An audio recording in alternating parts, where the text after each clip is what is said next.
In the summer of 1889, a fire that consumed the Whispering Pines Orphanage in rural Vermont revealed horrors that had been hidden for 18 years behind the facade of Christian charity. When firefighters searched the smoldering ruins, they discovered evidence of systematic torture, medical experimentation, and child abuse so severe that the official investigation was immediately classified to prevent public panic. Hidden basement chambers filled with restraint devices, medical instruments stained with blood, and detailed journals documenting behavioral correction procedures painted a picture of an institution where children weren't being saved. They were being systematically broken. The Burlington County Coroner's report, sealed for over a century, described physical evidence on the bodies recovered from the fire that suggested years of deliberate physical and psychological trauma inflicted under the guise of moral education. What the state authorities buried in classified files, what local officials agreed never to discuss publicly, and what the surviving children were forbidden to speak about under threat of imprisonment, reveals the darkest chapter in Vermont's history of child welfare. Before we continue with the story of Whispering Pines and the children who endured unimaginable suffering behind its charitable facade, if you're listening to this story, you're about to hear details that have never been shared publicly before, recovered from recently declassified documents and survivor testimonies that were hidden for over 130 years. Subscribe to Liturgy of Fear and hit that notification bell so you never miss our investigations into America's darkest historical secrets. And please tell us in the comments what state or city you're listening from. We love knowing where our community of truth seekers is located around the world. The trail that led us to this story began not in Vermont, but in the basement archives of the Boston Medical Historical Society, where a routine cataloging project uncovered a leather-bound journal that would expose the systematic horrors inflicted on vulnerable children in the name of Christian discipline and scientific progress. Established in 1871 on the outskirts of Millbrook, Vermont, the Whispering Pines Orphanage stood as what appeared to be a beacon of Christian charity in a region still recovering from the devastating losses of the Civil War. The imposing three-story brick building, constructed with donations from the Burlington Railroad Company and local timber barons, housed up to 50 children at a time, war orphans, foundlings, and the unwanted offspring of families destroyed by poverty, disease, or shame. Dr. Ezekiel Harrington, a former Union Army surgeon turned self-proclaimed child psychologist, founded the institution with his wife Margaret after developing what he called revolutionary theories about child development and moral education. Unlike other orphanages of the era that focused primarily on basic care and religious instruction, Whispering Pines advertised itself as a correctional institution for the moral and physical improvement of defective youth. A place where children with behavioral problems, learning difficulties, or hereditary criminal tendencies could be transformed into productive citizens through rigorous scientific intervention. The surrounding community of Millbrook, population 847 according to the 1880 census, initially welcomed the orphanage with enthusiasm.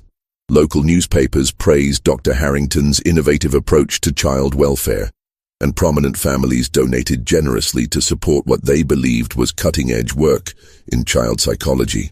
The Burlington Free Press published glowing articles about Dr. Harrington's methods, describing him as a pioneer in the scientific treatment of juvenile delinquency and moral deficiency.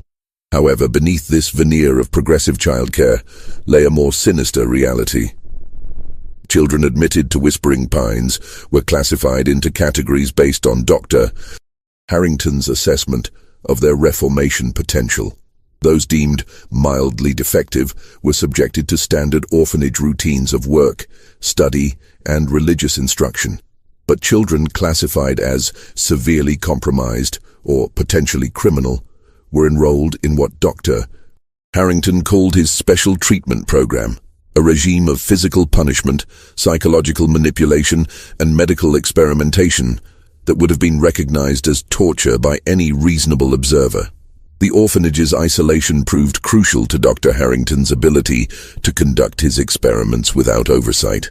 Located 5 miles from the nearest neighbor and accessible only by a single dirt road that became impassable during Vermont's brutal winters, Whispering Pines operated as a closed world where Dr. Harrington's authority was absolute.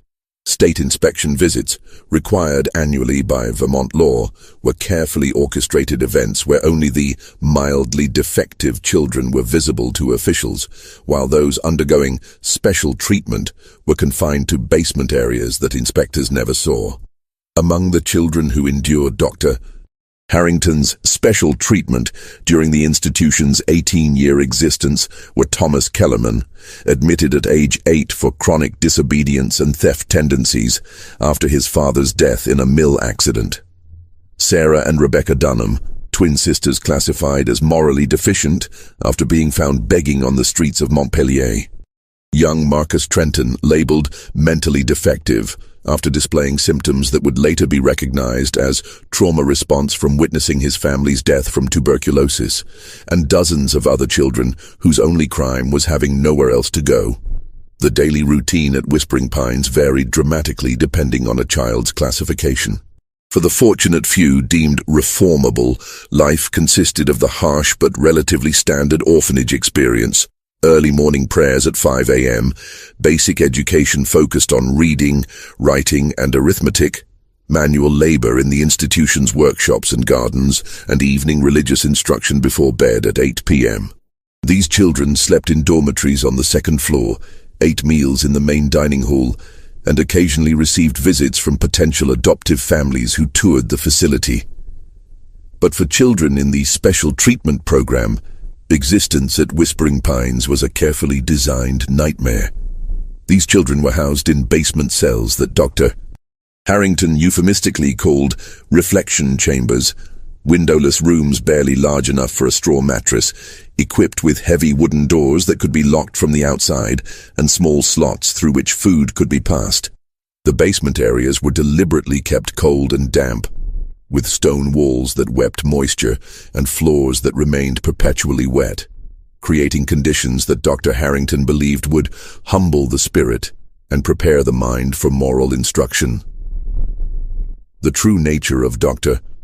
Harrington's special treatment program became clear through the recovery of his detailed experimental logs, found in a fireproof safe buried beneath the orphanage's foundation after the 1889 fire.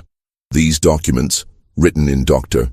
Harrington's precise medical handwriting, described 18 years of systematic abuse disguised as scientific research into criminal psychology and behavioral modification. Dr. Harrington's experiments began with what he called baseline assessments, extended periods of isolation designed to break down a child's psychological defenses and establish his absolute authority over their existence. Children selected for special treatment were taken from their dormitories without explanation, usually in the middle of the night, and confined to the basement reflection chambers for periods ranging from 1 week to 3 months, depending on what Dr. Harrington perceived as their level of resistance to moral instruction. During these isolation periods, children received minimal food, typically bread and water once daily, with occasional additions of thin gruel if Dr. Harrington determined they were showing appropriate remorse for their defects. The reflection chambers were kept in complete darkness, except for brief periods when Dr.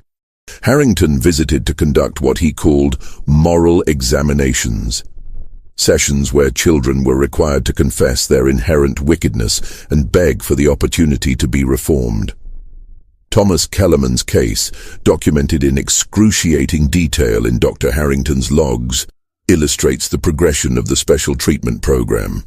Admitted to Whispering Pines in 1875 at age 8, Thomas was initially classified as mildly defective due to his tendency to steal food from the kitchen. However, when he was caught sharing bread with younger children, Dr. Harrington reclassified him as potentially criminal and transferred him to the special treatment program. Thomas's first isolation period lasted 6 weeks. Dr. Harrington's notes described the boy's psychological deterioration in clinical terms. Subject initially displayed defiance and demands for release. By day 12, subject had ceased vocal protests but maintained resistant posture during examinations. Day 18 showed first signs of submission. Subject began responding to questions with appropriate deference. By day 35, subject demonstrated complete acceptance of his defective nature and genuine gratitude for the opportunity to undergo reformation. But isolation was only the beginning of Dr. Harrington's treatment program. Once a child's psychological resistance had been broken through prolonged confinement, they were subjected to what he called corrective conditioning, a series of physical and psychological punishments designed to eliminate specific behaviors that Dr. Harrington considered morally deficient. Children who had been caught lying were subjected to truth conditioning, extended sessions where they were required to confess to crimes they had not committed, while being subjected to painful stimuli until they could recite their false confessions with convincing emotion. Those who showed excessive emotional expression underwent emotional regulation therapy. Periods of physical restraint combined with exposure to disturbing images and sounds designed to desensitize them to human suffering. The most disturbing aspect of Dr. Harrington's program was his use of what he called pain conditioning to eliminate behaviors he considered undesirable. Children caught showing affection toward each other were subjected to electric shocks administered through a device Dr. Harrington had constructed from parts ordered through medical supply companies. Those who displayed curiosity or asked questions were punished with ice baths that lowered their body temperature to dangerous levels. Children who cried or showed fear were restrained and exposed to their greatest phobias until they learned to suppress all emotional responses.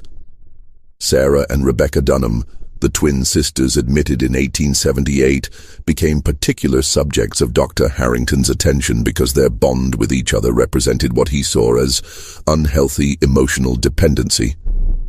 His treatment logs describe a systematic campaign to destroy their relationship through a technique he called loyalty transfer conditioning.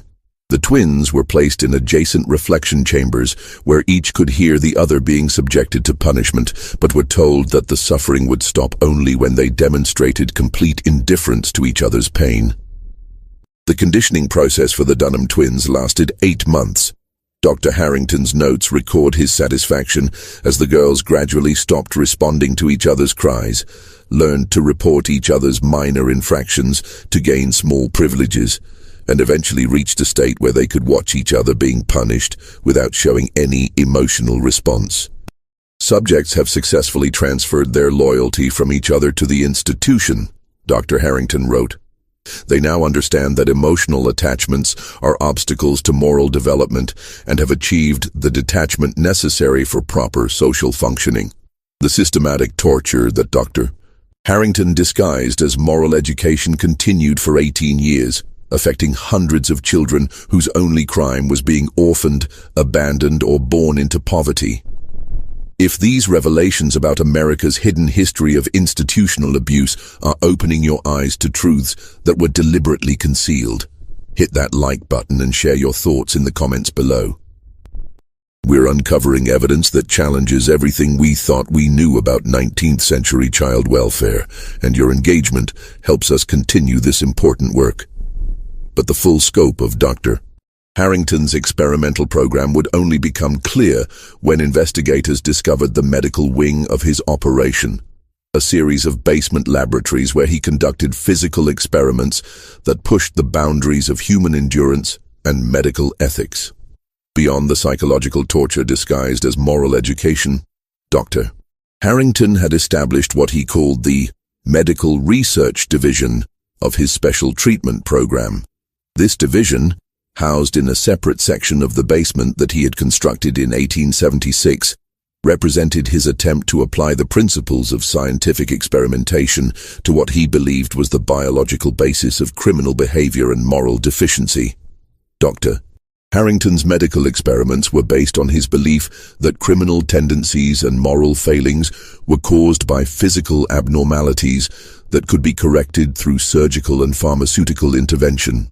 His research notes recovered from the basement laboratory describe a progression of increasingly invasive procedures conducted on children who had been deemed medically experimental candidates, typically those who had failed to respond to his psychological conditioning methods. The medical wing contained 3 treatment rooms equipped with surgical tables, restraint devices, and cabinets filled with primitive medical instruments that Dr. Harrington had designed himself or modified from standard surgical tools. The walls were lined with glass jars containing organs, tissue samples, and other biological specimens that Dr. Harrington had removed from children during his experiments, each labeled with clinical notations about the subject's age, behavioral classification, and the hypothesis being tested.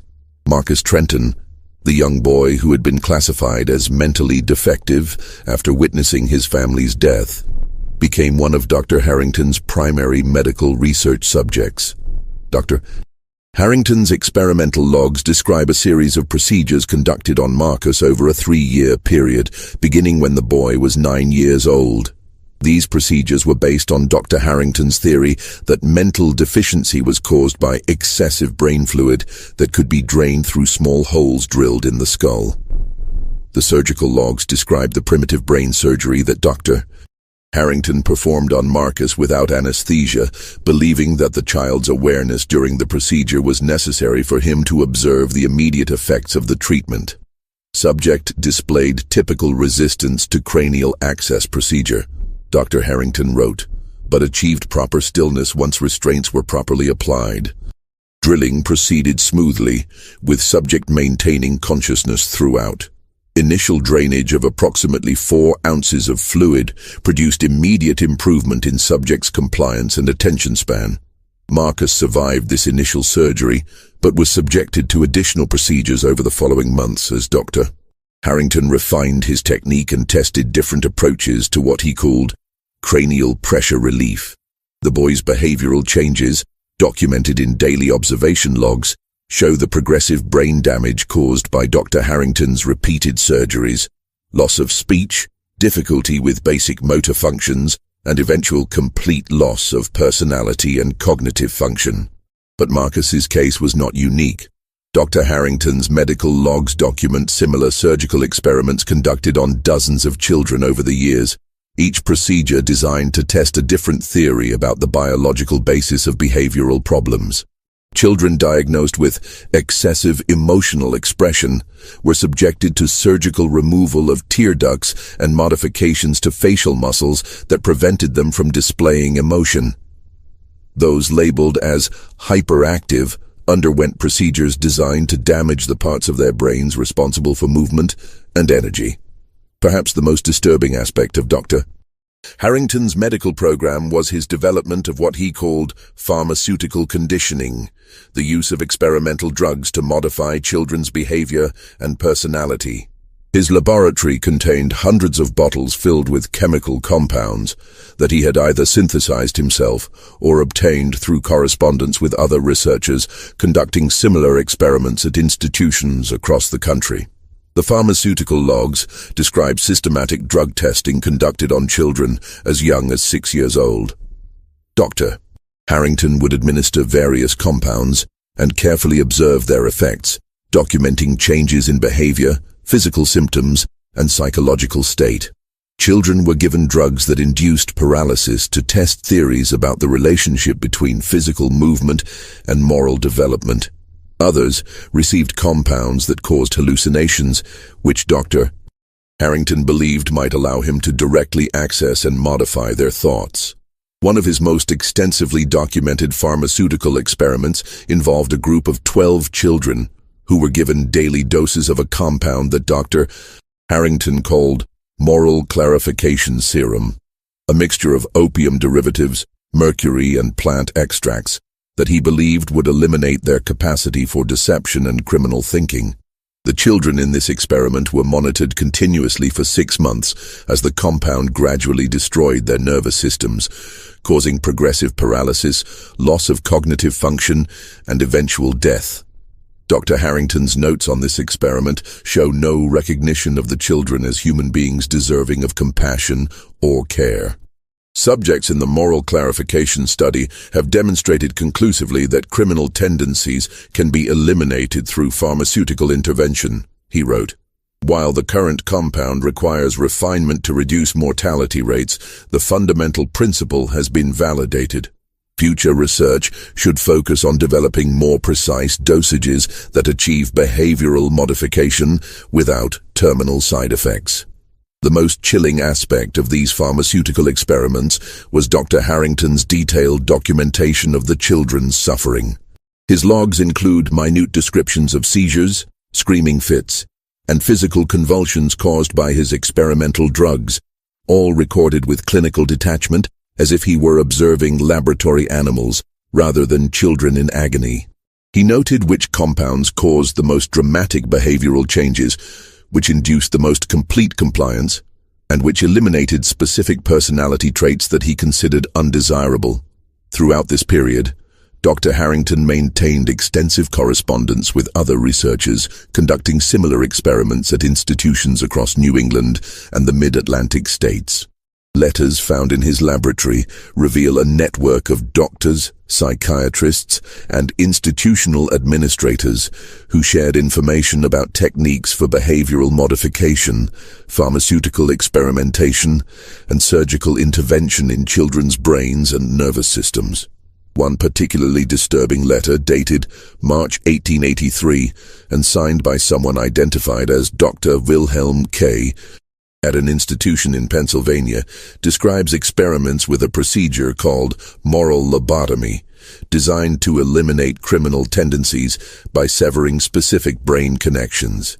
Your success with cranial pressure relief is most encouraging, Dr. K wrote. Our own experiments with selective brain tissue removal have produced remarkable improvements in subject compliance, though we have observed that complete personality elimination occasionally occurs.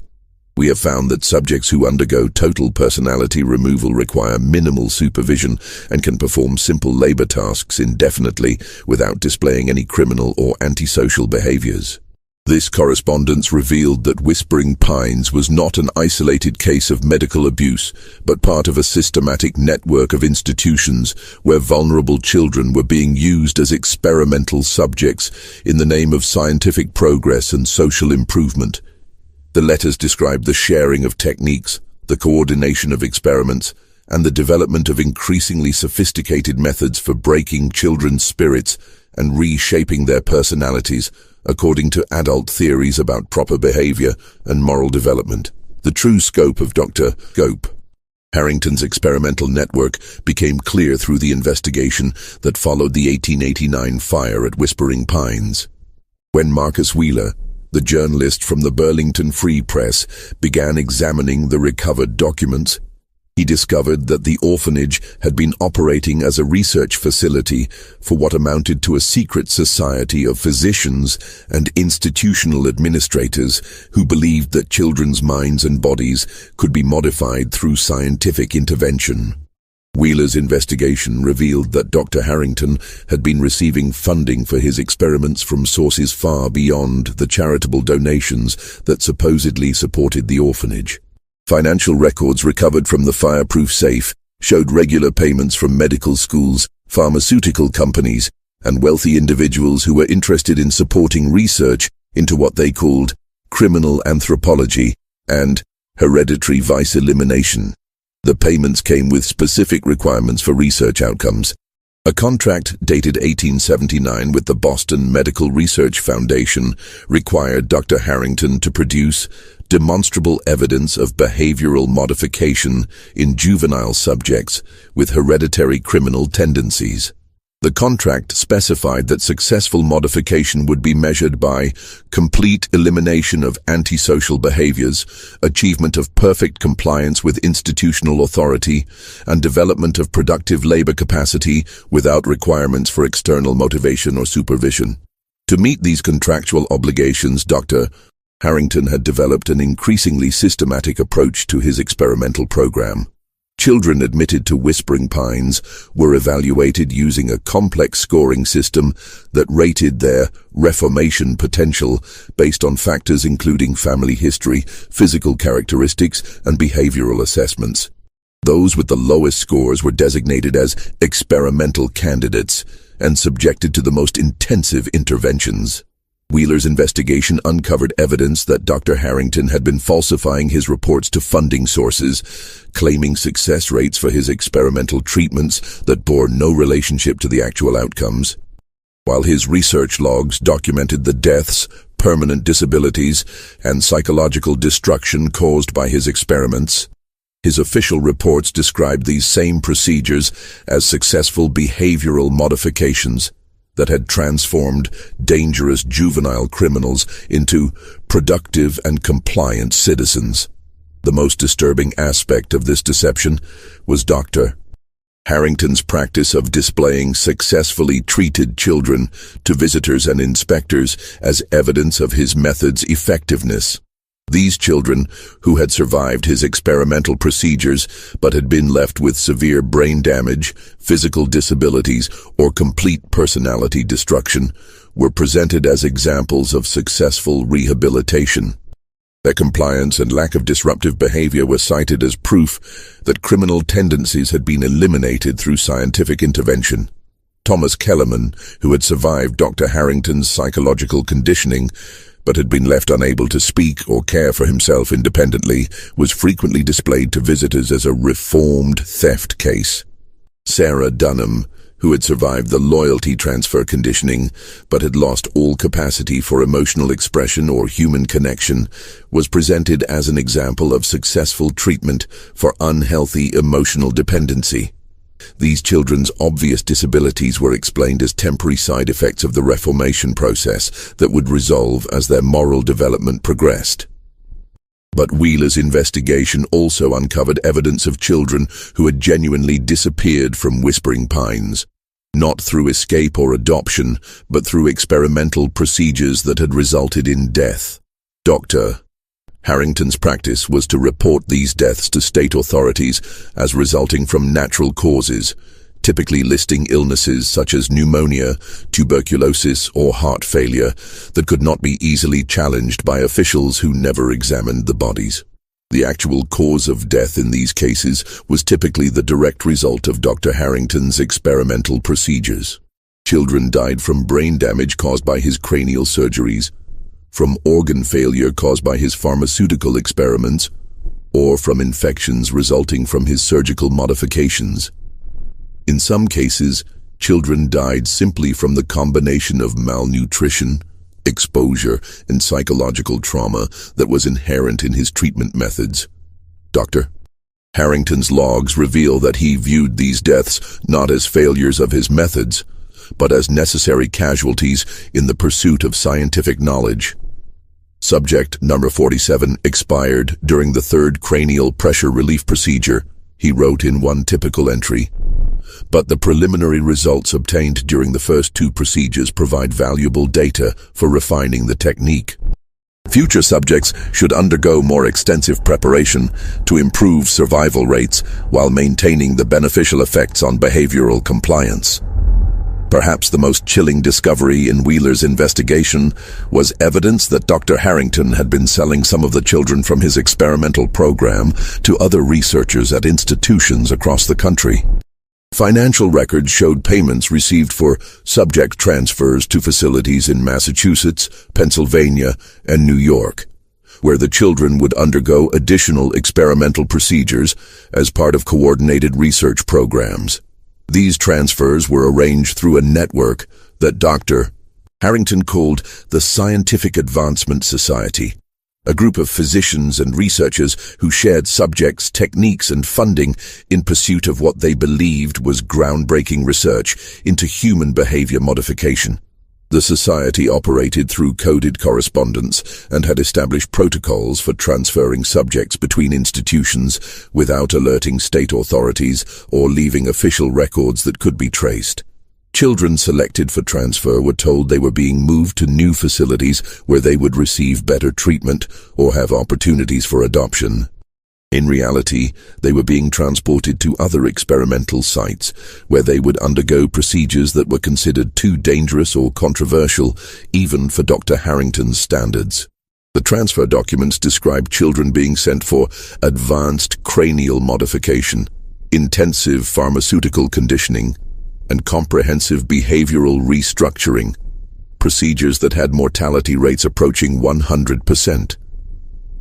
The network of institutions conducting these experiments on children reveals a systematic conspiracy that reached into the highest levels of medical and academic establishments in 19th century America. If this evidence of organized child abuse disguised as scientific research is shocking you, share this video with others who need to know about these buried truths. Hit that like button to help us continue exposing the dark secrets that powerful institutions tried to hide. And don't forget to subscribe for more investigations into America's forgotten victims. But the most horrifying revelation was yet to come. Evidence that showed exactly how Dr. Harrington's experimental program had finally come to an end, and why the authorities had been so determined to suppress all information about what had really happened at Whispering Pines. The end of Dr. Harrington's 18-year reign of terror at Whispering Pines came not through intervention by authorities or exposure by whistleblowers, but through an event that revealed the true scope of his crimes in the most dramatic way possible. Wheeler's investigation uncovered evidence that the fire which destroyed the orphanage in 1889 was not accidental, but was deliberately set by the children themselves in a desperate attempt to escape their tormentors and expose the horrors they had endured. The arson plot was organized by a group of older children who had survived Dr. Harrington's experimental program, but retained enough cognitive function to understand their situation and plan a response. Led by Elizabeth Crane, a 16-year-old who had been at Whispering Pines for 8 years and had undergone multiple pharmaceutical experiments that had left her partially paralyzed but mentally alert. The group had spent months planning their escape and revenge. Elizabeth's survival was itself remarkable, as she had been subjected to some of Dr. Harrington's most intensive experimental procedures. Her case file, recovered from the basement laboratory, documented 3 years of pharmaceutical conditioning that had been designed to eliminate what Dr. Harrington called her leadership tendencies and rebellious disposition. The experiments had left her with permanent nerve damage that affected her ability to walk and use her hands, but had failed to break her spirit or eliminate her intelligence. Working with 5 other survivors of the experimental program, children who had been left with various disabilities but retained enough mental function to participate in planning, Elizabeth had developed a comprehensive plan to destroy the orphanage and ensure that evidence of Dr. Harrington's crimes would be discovered by authorities. The plan involved setting multiple fires throughout the building, trapping Dr. Harrington and his wife in the basement laboratory, and positioning the bodies of children who had died during experiments in locations where they would be found by firefighters and investigators.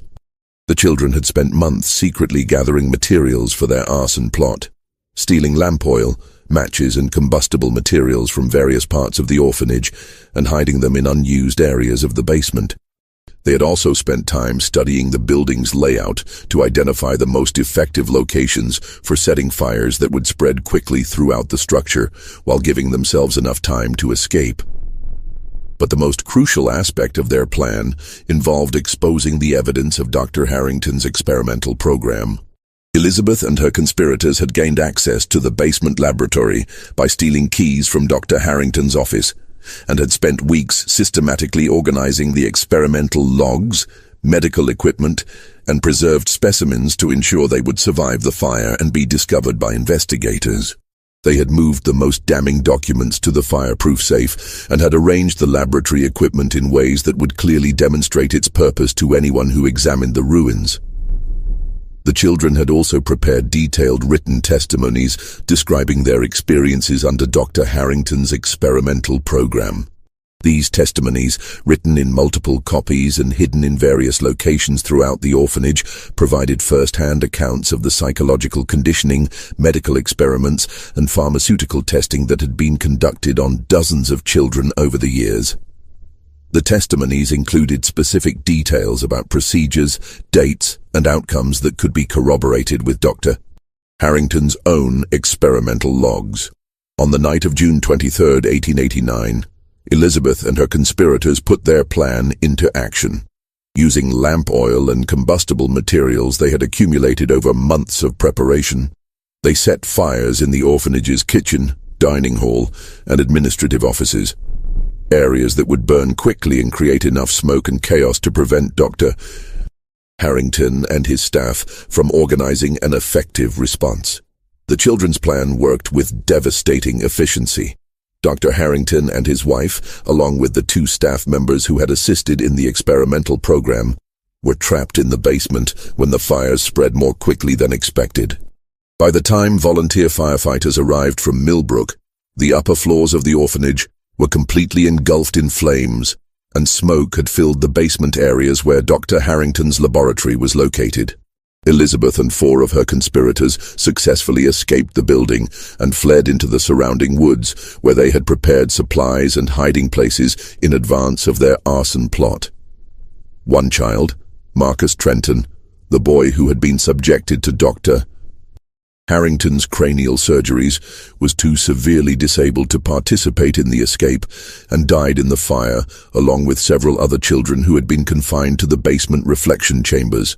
The investigation that followed the fire uncovered exactly what Elizabeth and her conspirators had intended.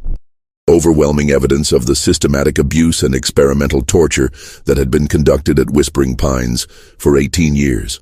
The fireproof safe containing Dr. Harrington's experimental logs provided documentation of hundreds of procedures conducted on dozens of children. The basement laboratory, partially preserved despite the fire damage, contained medical equipment, preserved specimens, and pharmaceutical supplies that clearly demonstrated the scope of the experimental program. But perhaps most importantly, the investigation recovered the written testimonies that Elizabeth and her conspirators had prepared, providing detailed first-hand accounts of life under Dr. Harrington's experimental regime. These testimonies, corroborated by the physical evidence found in the laboratory, painted a picture of institutional abuse so systematic and horrific that state authorities immediately moved to suppress all information about the case to prevent public panic and protect the reputation of Vermont's child welfare system. The testimonies written by Elizabeth Crane and her fellow survivors provided the most detailed account ever recorded of systematic child abuse in an American institution. Elizabeth's testament, written in a careful hand despite her partial paralysis, described 18 years of torture disguised as moral education and scientific research, revealing the full scope of Dr. Harrington's experimental program and its impact on the children who endured it. Dr. Harrington believed that children like us were born defective, Elizabeth wrote, and that it was his Christian duty to either fix our defects or document our failure to be reformed for the benefit of science. He told us repeatedly that we were fortunate to serve a purpose greater than our worthless lives, and that our suffering was necessary to develop treatments that would prevent other children from being born with our moral and mental deficiencies. Elizabeth's testimony described the progression of Dr. Harrington's experimental program, beginning with psychological conditioning designed to break children's spirits and establish absolute compliance. New children were taken to the reflection chambers within days of their arrival, she wrote. They would emerge weeks or months later as different people, quiet, obedient, and terrified of displaying any emotion or personality that might attract Dr. Harrington's attention. Those who survived the reflection chambers learned that invisibility was the only safety, and that any sign of independence or curiosity would result in selection for more intensive treatments. The medical experiments described in Elizabeth's testimony revealed the full horror of Dr. Harrington's belief that criminal behavior and moral deficiency could be eliminated through surgical and pharmaceutical intervention. Dr. Harrington performed surgeries on children's brains because he believed that criminal thoughts were caused by physical defects that could be corrected, Elizabeth wrote. He would drill holes in children's skulls while they were awake, claiming that their consciousness during the procedure was necessary for him to observe the immediate effects of his treatments. Many children died during these surgeries, and those who survived were left unable to speak, walk, or care for themselves. The pharmaceutical experiments were equally horrific, according to Elizabeth's testimony. Dr. Harrington tested hundreds of different drugs on us, always claiming that he was close to discovering a compound that would eliminate criminal tendencies permanently, she wrote. Children were given drugs that caused seizures, paralysis, hallucinations, and death. Dr. Harrington would carefully observe our suffering and record detailed notes about which drugs produced which effects, treating our pain as valuable scientific data rather than recognizing us as human beings deserving of compassion. Elizabeth's testimony also revealed the psychological manipulation that Dr. Harrington used to maintain control over the children and prevent them from reporting his abuse to outside authorities. Dr. Harrington convinced us that we were inherently evil and that his treatments were the only hope we had for salvation, she wrote. He told us that normal people would never accept us because of our defects, and that anyone who discovered our criminal nature would have us executed or imprisoned for life. He made us believe that enduring his experiments was our only chance to become worthy of existence. The most devastating aspect of Elizabeth's testimony was her description of how Dr. Harrington's experimental program had affected the children's relationships with each other. Dr. Harrington deliberately destroyed our capacity to trust or care for each other because he believed that emotional attachments interfered with moral development, she wrote. Children who showed affection toward others were separated and subjected to conditioning designed to eliminate their emotional responses. He wanted us to be isolated, dependent only on him, and incapable of forming the human connections that might give us strength to resist his treatments. Elizabeth's fellow survivors provided additional testimonies that corroborated her account and filled in details about specific aspects of Dr. Harrington's program. James Fletcher, who had survived 3 years of pharmaceutical conditioning, described the gradual loss of personality that resulted from prolonged exposure to Dr. Harrington's experimental drugs. "I can remember being a different person before the treatments began," James wrote, "but those memories feel like they belong to someone else. Dr. Harrington's drugs didn't just change our behavior, they changed who we were inside, taking away parts of our personalities that we can never recover." Mary Sinclair, who had undergone Dr. Harrington's loyalty transfer conditioning similar to the Dunham twins, described the psychological techniques used to break emotional bonds between children. Dr. Harrington would force us to watch other children being punished and reward us for showing no emotional response, Mary wrote. He taught us that caring about others was a weakness that prevented moral development, and that true reformation required complete emotional detachment. By the time he finished with us, we were incapable of feeling empathy or compassion for anyone, including ourselves. The testimonies also revealed the extent of Dr. Harrington's collaboration with other researchers at institutions across the country.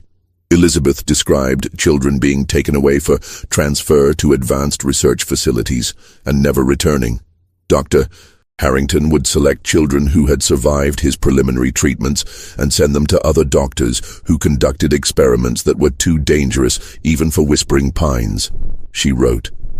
"We knew that children selected for transfer would never come back, but we also knew that refusing to go would result in punishments worse than whatever awaited us at the other facilities." Perhaps most significantly, the testimonies revealed that Dr. Harrington's experimental program had been conducted with the knowledge and approval of state authorities who were supposed to oversee the orphanage's operations. Elizabeth described regular visits from officials who toured the facility, but never saw the basement laboratories, or spoke with children who were undergoing experimental treatments. Dr. Harrington had arrangements with the inspection officials, she wrote. They would arrive at scheduled times and tour only the parts of the orphanage where the reformed children were kept. Those of us undergoing experimental treatments were hidden in the basement during inspection visits, and the officials never asked to see us or questioned why so many children seemed to have no personality or emotional responses. The financial records recovered from the orphanage confirmed Elizabeth's claims about official complicity in Dr. Harrington's experimental program. Regular payments from state agencies, medical institutions, and private foundations had funded the research, with contracts that specified requirements for behavioral modification outcomes and documentation of reformation techniques. These contracts demonstrated that Dr. Harrington's abuse of children was not the work of a single deranged individual, but part of a systematic program supported by respected institutions and government agencies. The exposure of Dr. Harrington's experimental program at Whispering Pines triggered a scandal that reached far beyond Vermont's borders, ultimately leading to congressional hearings on the regulation of child welfare institutions and the ethics of medical research involving minors. The evidence recovered from the orphanage fire provided documentation of systematic abuse that had been supported by prominent medical schools, government agencies, and charitable foundations, revealing a network of complicity that extended throughout the American establishment. Marcus Wheeler's articles about Whispering Pines, published in a series of exposés during the fall of 1889, created a national outcry that forced authorities to acknowledge the scope of institutional child abuse that had been hidden behind the facade of scientific progress and Christian charity. Wheeler's investigation, supported by the detailed testimonies from Elizabeth Crane and her fellow survivors, provided irrefutable evidence that hundreds of children had been subjected to torture, medical experimentation, and psychological conditioning at institutions across New England and the Mid-Atlantic states. The immediate aftermath of Wheeler's exposés saw the closure of 14 institutions that had been part of Dr. Harrington's research network. Federal investigators, armed with evidence recovered from Whispering Pines, conducted raids on orphanages, reform schools, and private hospitals in Massachusetts, Pennsylvania, New York, and Maine, uncovering similar experimental programs at each facility. The raids resulted in the arrest of 23 individuals involved in unauthorized medical experimentation on children, though most received only brief prison sentences due to their connections with prominent academic and medical institutions. Elizabeth Crane, despite her physical disabilities caused by Dr. Harrington's pharmaceutical experiments, became a powerful advocate for institutional reform and children's rights. Her testimony before a congressional committee investigating child welfare practices provided lawmakers with detailed evidence of systematic abuse that had been conducted with government funding and official approval. Elizabeth's advocacy, supported by other Whispering Pines survivors, led to the passage of federal legislation requiring external oversight of all institutions housing children and establishing legal protections for minors involved in medical research. The investigation also revealed the financial scope of the experimental network. Records seized from the various institutions showed that Dr. Harrington and his collaborators had received over $2 million in funding from sources including the U.S. Army Medical Department, several prominent universities, and wealthy philanthropists who believed they were supporting cutting-edge research into criminal behavior and moral development. The disclosure of this funding led to congressional hearings that exposed the complicity of respected institutions in systematic child abuse. Perhaps most significantly, the Whispering Pines scandal led to the establishment of legal precedents that continue to protect children in institutional care today. The testimonies provided by Elizabeth and her fellow survivors were used to develop federal standards for the treatment of minors in institutional settings, including requirements for external oversight, limitations on medical procedures, and protections for children's rights to refuse experimental treatments. The surviving children from Whispering Pines faced years of recovery from the physical and psychological damage inflicted by Dr. Harrington's experimental program. Elizabeth Crane, despite her partial paralysis, completed her education and became a nurse, dedicating her life to caring for children who had suffered institutional abuse.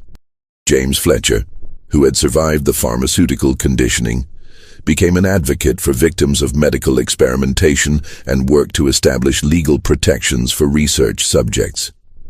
Mary Sinclair, who had endured the loyalty transfer conditioning, spent years learning to form human relationships again and eventually established a support network for survivors of institutional abuse.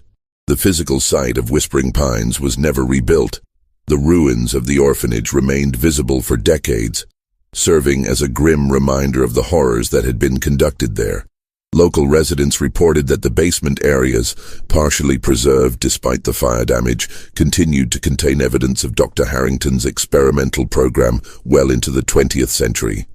The site was eventually cleared and converted into a memorial park dedicated to the children who had suffered and died at the orphanage.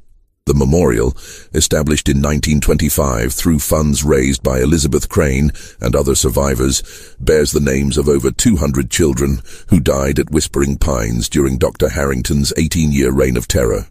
The memorial's inscription, written by Elizabeth herself, reads, "In memory of the children who suffered at this place, and in honor of those who survived to tell their story. May their voices ensure that such horrors are never again inflicted on the innocent in the name of science, charity, or moral improvement." The long-term impact of the Whispering Pines scandal extended far beyond immediate reforms to child welfare institutions. The case became a landmark in the development of medical ethics, establishing principles for informed consent, protection of vulnerable populations, and oversight of experimental research that continue to guide medical practice today. The testimonies provided by Elizabeth and her fellow survivors were studied by psychologists and social workers, contributing to the development of trauma-informed care and therapeutic approaches for helping children recover from institutional abuse. Wheeler's investigation also revealed the extent to which respected institutions had been willing to overlook evidence of child abuse when it served their research interests. The correspondence between Dr. Harrington and his network of collaborators showed that reports of children's deaths, disabilities, and psychological damage had been routinely dismissed as acceptable casualties in the pursuit of scientific knowledge. This revelation led to the establishment of ethics review boards at universities and medical institutions designed to prevent future exploitation of vulnerable populations in the name of research. The financial institutions and philanthropic organizations that had funded Dr. Harrington's experimental program faced public scrutiny and legal action that continued for years after the initial scandal. Several prominent families who had donated to Whispering Pines were forced to establish victim compensation funds when their correspondence with Dr. Harrington revealed knowledge of the experimental program's true nature. The Boston Medical Research Foundation, which had provided substantial funding for the experiments, was disbanded after congressional investigations revealed that its leadership had received detailed reports about child deaths and disabilities, but had continued funding the research. The Whispering Pines case also had international implications, as Wheeler's investigation revealed that Dr. Harrington's research had been shared with medical institutions in Europe and other countries where similar experimental programs were being conducted on vulnerable populations. The scandal contributed to the development of international protocols for medical research and the protection of human subjects, establishing principles that were later incorporated into the Nuremberg Code and other international agreements governing medical experimentation. Today, the Whispering Pines case is studied in medical schools, social work programs, and ethics courses as an example of how scientific authority can be used to justify systematic abuse of vulnerable populations. Elizabeth Crane's testimony, preserved in congressional records and academic archives, continues to serve as a powerful reminder of the importance of protecting children's rights and maintaining ethical standards in medical research. The children who died at Whispering Pines, including Marcus Trenton, Sarah and Rebecca Dunham, and dozens of others whose names were recorded in Dr. Harrington's experimental logs, are remembered not only as victims of institutional abuse, but as witnesses whose suffering contributed to fundamental changes in how society protects its most vulnerable members. Their stories, preserved through Elizabeth's advocacy and Wheeler's journalism, ensure that the horrors of Whispering Pines serve as a permanent warning against the dangers of unchecked authority and the need for constant vigilance in protecting children's rights and welfare. The tragedy of Whispering Pines reveals how easily institutions designed to protect children can become instruments of systematic abuse when authority goes unchecked, and vulnerable populations are viewed as expendable in pursuit of larger goals. Elizabeth Crane's courage in exposing these horrors, despite the physical and psychological damage she had endured, demonstrates the power of survivors to create change and protect future generations from similar abuse. Her story reminds us that the price of protecting children's rights is constant vigilance against those who would exploit the vulnerable in the name of science, charity, or moral improvement. What do you think of this story? How do we ensure that the lessons learned from Whispering Pines continue to protect children today? Leave your comment below and share your thoughts with our community.